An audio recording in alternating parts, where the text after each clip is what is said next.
So, do you know where we are, Mo? Oh, yeah. Still lost.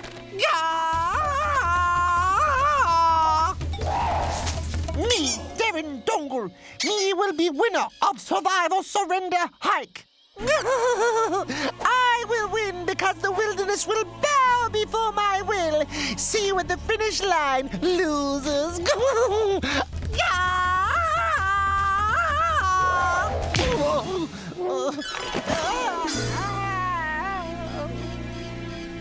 No way Tarzan Boy is gonna beat us in this contest. All we need is a little shortcut for ourselves. Let's rip through here, Stitch! There's more than one way to blaze a trail of victory to the finish line. Guess that pretty much eliminates that approach. Right you are, Stitch. Fighting your way to a solution isn't the answer. Okay, I'm open to suggestions. Say, dynamite? No. Blasting through something isn't as good as working with it. Sure it is, if it's the difference between winning and losing. Maybe you'd better zap us back for our history lesson. Good idea, Stitch. Stop with the zapping. I haven't completely made my point here.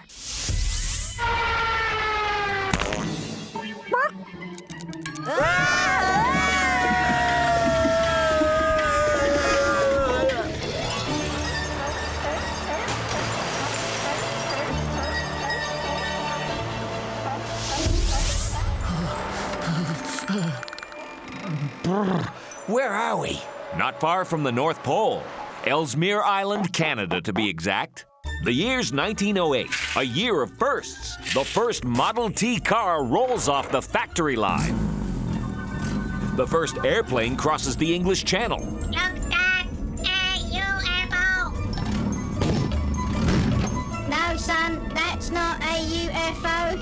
It's Louis Barrault and his first flight over the English Channel. And Captain Robert Peary attempts to be the first to reach the top of the world. Cool, the North Pole. No, not there yet.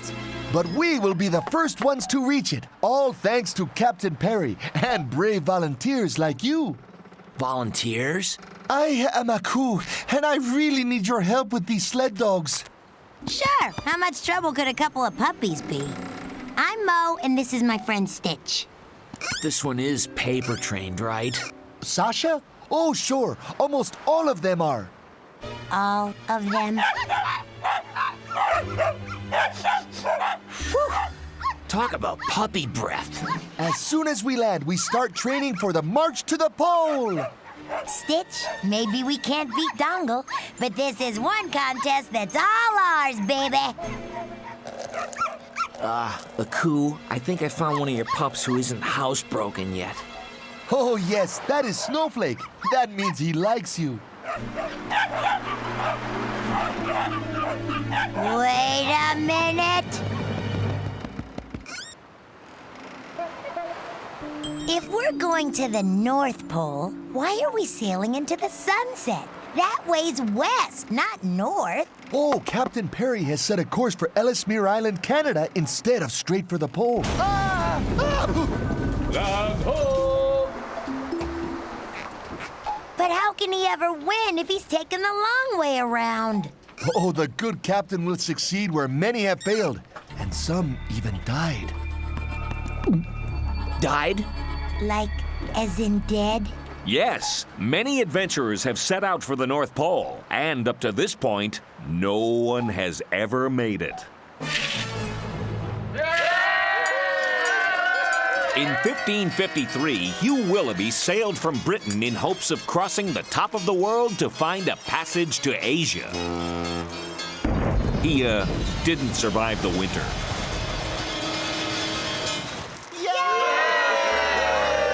In 1893, the Norwegian Fridtjof Nansen built a special ship to explore the region. He, didn't make it either.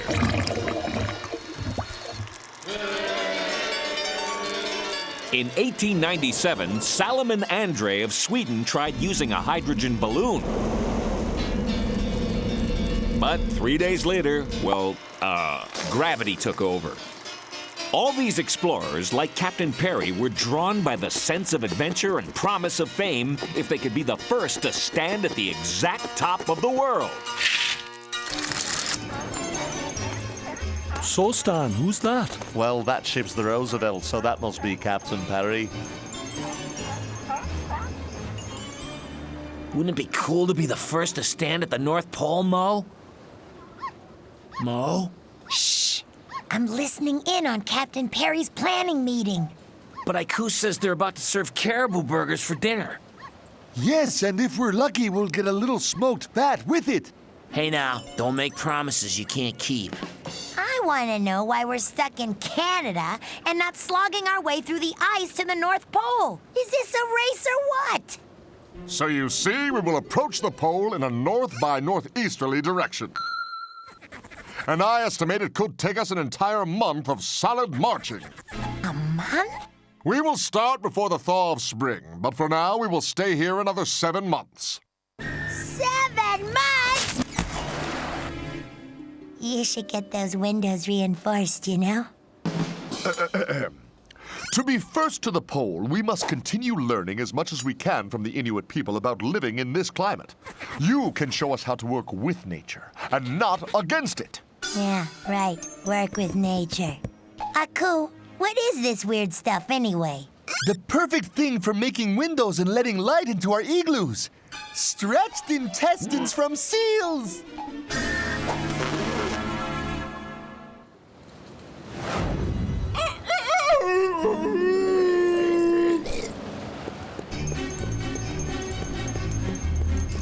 Stitch, Mo, good morning.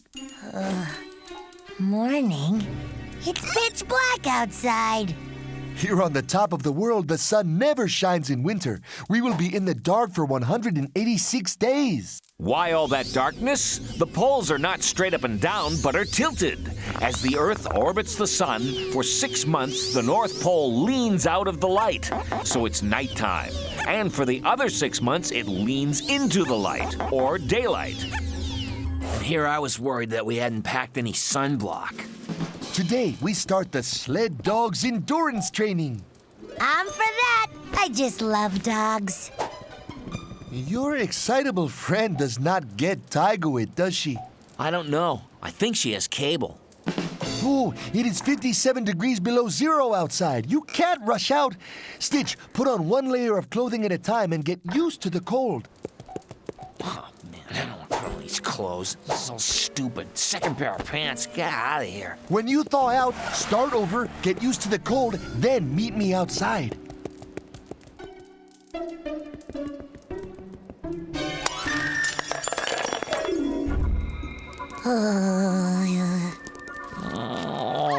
Oh, man.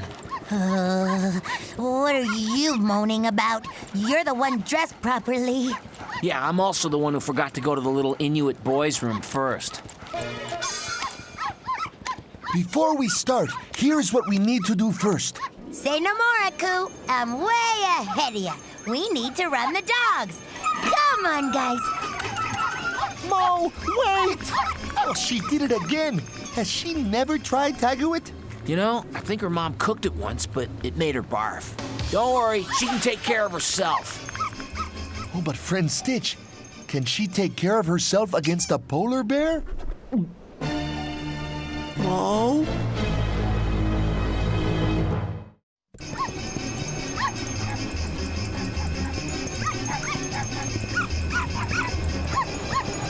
Left paw, right paw, that's it.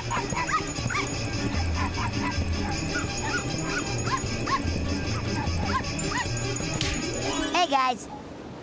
Mo, it's not safe out here. We could be walking polar bear chow. Don't be silly. I haven't seen any polar bears. Besides, if we ever saw one, what would we do? Gee, I don't know. Maybe, we could, Play dumb and confused? No, no! Run! No! Freeze! You're right. Stand here like frozen food items. Yes, we must use Tigerwit. If that's bear repellent, I hope you brought a lot of it. Oh man, we're dead! Exactly, friend Mo. Play dead.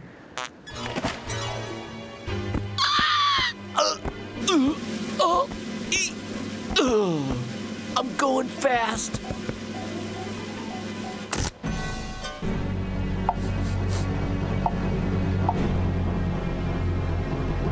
Oh no. Poor Stitch.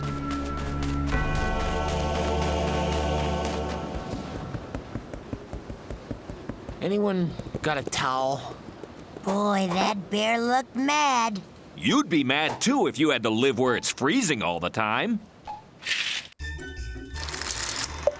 Freeze Adams here in the Arctic with a ferocious polar bear beast.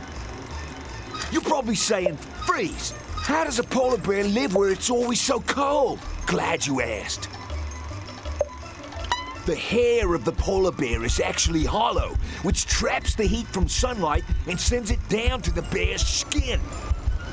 Deep under all this fur is dark skin, which retains the warmth from the hairs and the warmth his body creates, insulating the bear.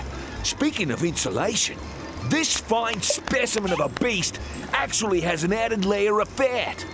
This gross, bulging, flabby layer acts like a heavy coat to keep the bear warm. Right, buddy? Until next time, stay warm!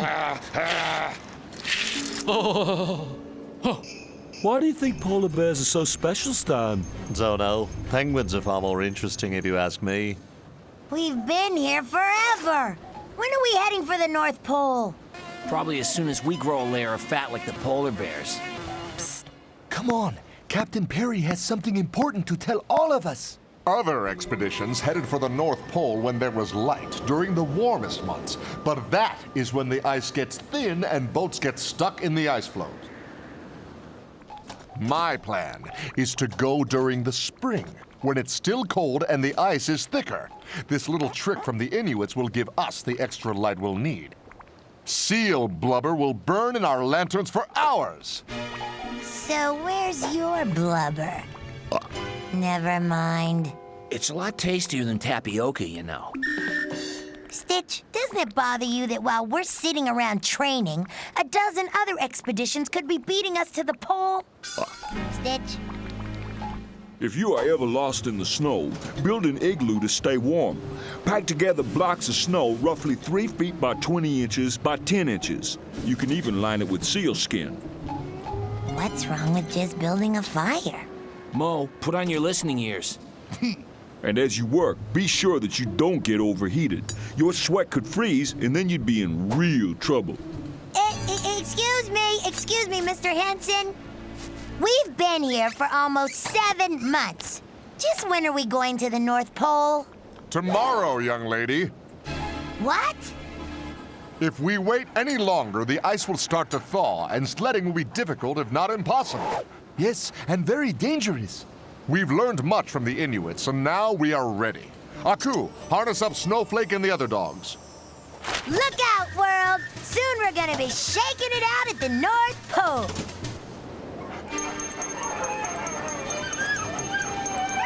Onward! Yeehaw! Giddy up! Get along there, little doggies. Lead the way, Snowflake. Come on, faster! Watch it, Mo, before you...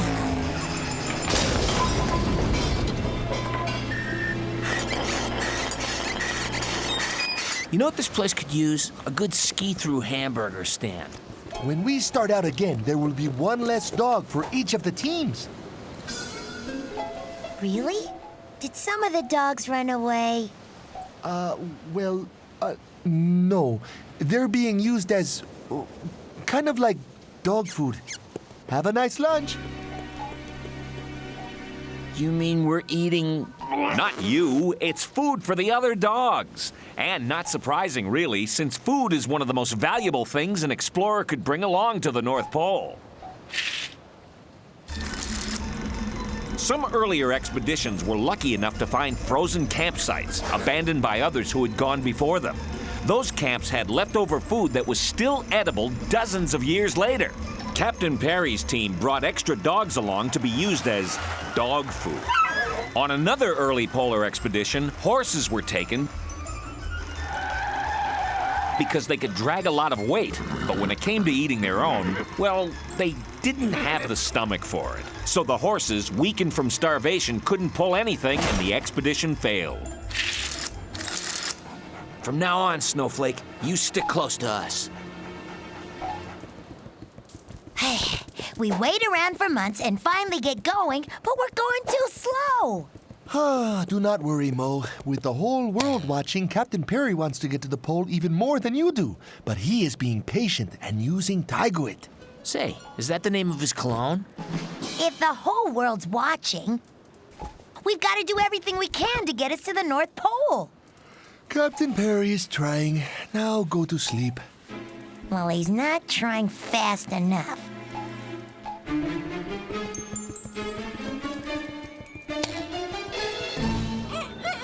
Mo? Snowflake? Snowflake isn't, like, on the breakfast menu, is he? No, is he missing? Yes, and so is Mo. She's not on the menu either. Come on, Snowflake. We got to get to the pole so Peary will win.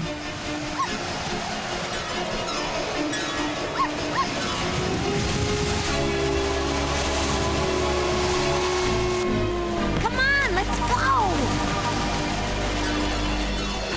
Whoa! Stitch!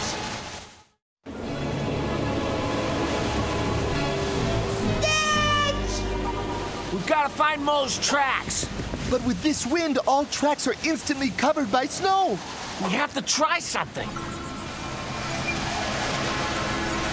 A blizzard! Quick, make an igloo! No, man, not before I find Mo.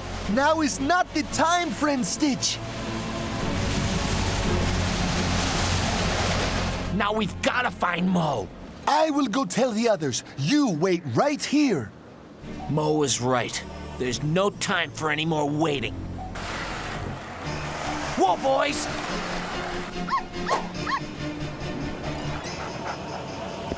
Snowflake! Come on, boy. Take me to Mo. Go! Go! Is she around here? Mo,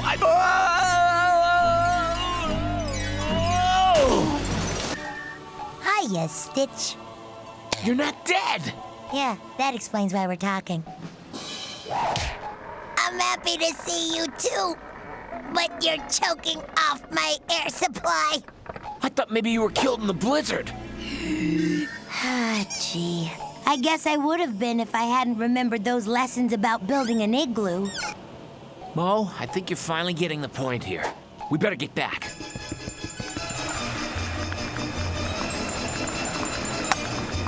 We're not a minute too soon. Captain Peary and the others are getting ready to make a run for the pole.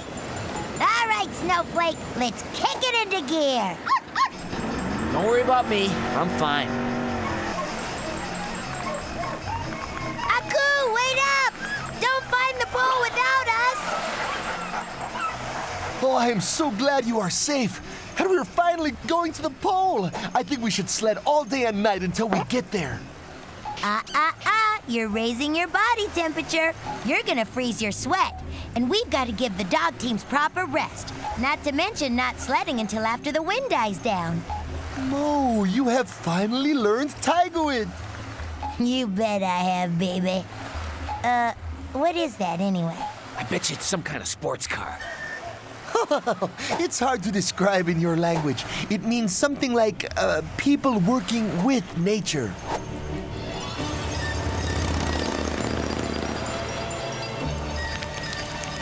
The pole, at last! Hooray! Aku, come over here and take our picture. You know, Captain Peary is credited with being the first to the North Pole, but it didn't come easy for him.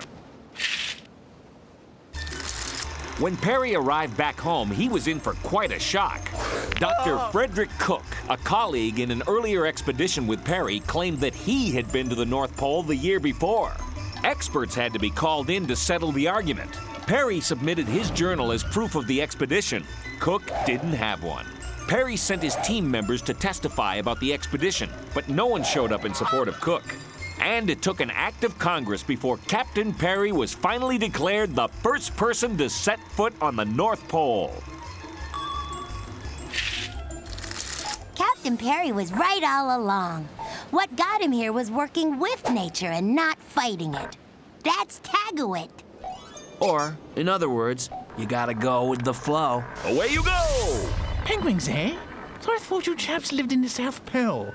So what the blazes are you doing here? We're on holiday. Yeah, we thought it'd be a nice break. So, why here? Why not someplace warm? Oh.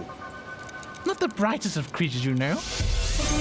Okay, so how can we use Taggart to get through this thicket? Wait for winter? Maybe all these leaves will drop off. Or we grease ourselves up with seal blubber. Cool. Since vines are connected up top, they're loose at the bottom. That's using your head and using nature, Mo. Oh yeah, nobody else around. Congratulations! You've won the Survive or Surrender hike. Accursed bees! You'd think that swatting at them with various sticks would have chased them away.